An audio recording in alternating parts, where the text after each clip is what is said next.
नमस्कार दोस्तों, मैं सम्राट लोहार, बिहार से। मैं आप सभी से एक बात कहना और पूछना चाहता हूं। आप सभी बिहार के लोहार हैं। क्या सरकार आपको लोहार मानती है? अगर सरकार आपको लोहार नहीं मानती, तो क्या आपने कभी इसका विरोध किया? क्या कभी आपने ये प्रयास किया कि मेरी जो जाति है वही बनी रहे? क्या आपने कभी अपने अधिकारों के लिए संघर्ष करना उचित समझा? क्या कभी आपने अपने अधिकारों के लिए समाज से संपर्क किया? अगर आपने ये सभी कार्य किए, तो अभी तक बिहार के लोहारों में एकजुटता क्यों नहीं हुई? अभी तक बिहार का लोहार अपने अधिकारों को जान क्यों नहीं पाया? सरकार कहती है कि आप कमार हैं। अभी तक बिहार का लोहार खुद को लोहार साबित क्यों नहीं कर पाया? क्या ये लोहारों के नेताओं की कमी नहीं है, या सरकार ही इन सभी बातों के लिए जिम्मेदार है? हमारे कुछ नेता सरकार को दोषी मानते हैं, पर क्या इसके लिए स्वयं लोहार दोषी नहीं है? क्या पूरे बिहार के लोहारों पर अपने संवैधानिक अधिकार खोने का आरोप नहीं लगना चाहिए? पूरा बिहार का लोहार समाज अपने आप को कुछ नेताओं के भरोसे छोड़ दिया और आंख मूंद कर कुछ व्यक्तियों पर भरोसा करने लगा, जबकि पूरा समाज स्वयं कुछ नहीं किया। न समाज के समर्थन में खड़ा हुआ, न समाज के अधिकारों के लिए उसकी रगों में बहता खून खौला। कुछ लोग जागृत हैं, जो पैसा देकर अपनी जिम्मेदारी से निवृत्त हो जाते हैं।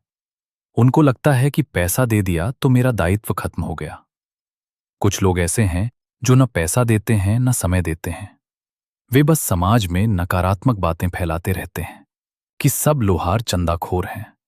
ऐसे व्यक्ति समाज की पीठ में चाकू मारते हैं और सामाजिक प्रयासों को आहत करते हैं, जबकि उनकी जुबान सिर्फ कैंची की तरह चल सकती है।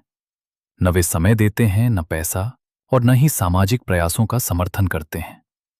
वे बस अपनी ऊल जुलूल बातों से समाज के हितैषियों को भ्रमित करते हैं।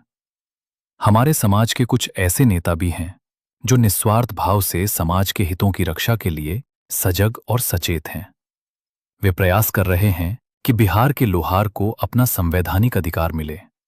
पर क्या बिहार का लोहार अपना अधिकार पाने को लालायित है? भ्रम की स्थिति।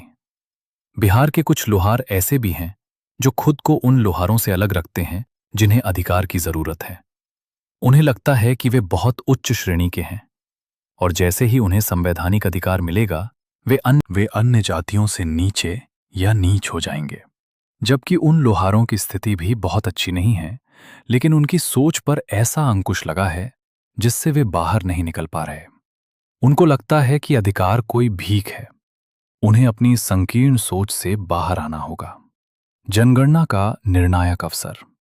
अभी भारत में जनगणना शुरू हो चुकी है। बिहार के लोहारों को अपने अधिकारों और सामाजिक भलाई के लिए एकजुट होकर एक ही जाति में गणना करानी चाहिए। बिहार के अधिकतर लोहारों का एक मत होना अति आवश्यक है। हमारे नेता भी एक मत नहीं है। कुछ अपनी राय को सही मानते हैं तो कुछ अपनी। दोनों के तथ्य अपनी जानकारी के हिसाब से सही हो सकते हैं, परंतु समाज हित में कड़ा फैसला लेने की हिम्मत किसी में नहीं है। कुछ प्रखर होकर बोलते हैं, कुछ एक दूसरे को देखकर बोलते हैं, कुछ एकदम अडिग रहना चाहते हैं और कुछ बोलना ही नहीं चाहते।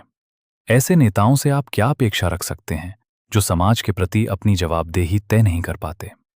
मैं उन सभी लोहार भाइयों का धन्यवाद और आभार प्रकट करना चाहता हूं जो समाज हित के प्रयासों के लिए खुद को समर्पित किए हुए हैं और अपना समय, पैसा व सोच समाज के लिए लगा रहे हैं। मेरा मानना है कि जब हमारे पास इतने साक्ष्य हैं, तो हमें उनका उपयोग अपने हित के लिए करना चाहिए। हमारे पास उपलब्ध साक्ष्य। बिहार के लोहारों को आज़ादी के बाद से ही अनुसूचित जनजाति में रखा गया है। हमारे पास 1950, 1956 और 1976 के गजट होने के बाद भी हम अपने अधिकार से वंचित हैं। क्यों? हमारे पास 25 जिलों के सांसदों की वो प्रति है जो ये मान चुके हैं कि बिहार में लोहारा संबंधित कोई जाति नहीं रहती है। यहां सिर्फ लोहार जाति ही पाई जाती है, जिसे बोलचाल में लोहरा, लोहारा कहा जाता है। फिर भी सरकार नींद में सो रही है। हमारे पास बिहार सरकार के संस्थान अनुग्रह नारायण सिंह शोध संस्थान की वो रिपोर्ट भी है जो ये बताती है कि बिहार में लोहार जाति ही है जिसे लोहरा/लोहारा कहा जाता है। जब सभी तथ्य ये कहते हैं कि बिहार का लोहार 1976 के गजट से मेल खाता है, तो हम अपनी गणना लोहरा/लोहारा में क्यों न कराएं? जब सभी साक्ष्य हमारे पक्ष में हैं, फिर हम रुके क्यों हैं? आइए मिलकर अपनी गणना अनुसूचित जनजाति क्रमांक 21, जनगणना क्रमांक 2 पर कराएं, ताकि पूरा बिहार का लोहार समाज एक पहचान के नीचे आए। आइए मिलकर इस जनगणना कार्य को सफल बनाएं, अपने अधिकार पाएं और अपने समाज को समृद्ध बनाएं। हर हाथ से बनेगा ऊंचा समाज। जय लोहार, जय बिहार, जय समाज। इस जानकारी को बिहार के सभी लोहार समाज तक पहुंचाने की जिम्मेवारी अब आपकी, ताकि सभी अपने सही क्रमांक पर अनुसूचित जनजाति में गणना कराएं। धन्यवाद।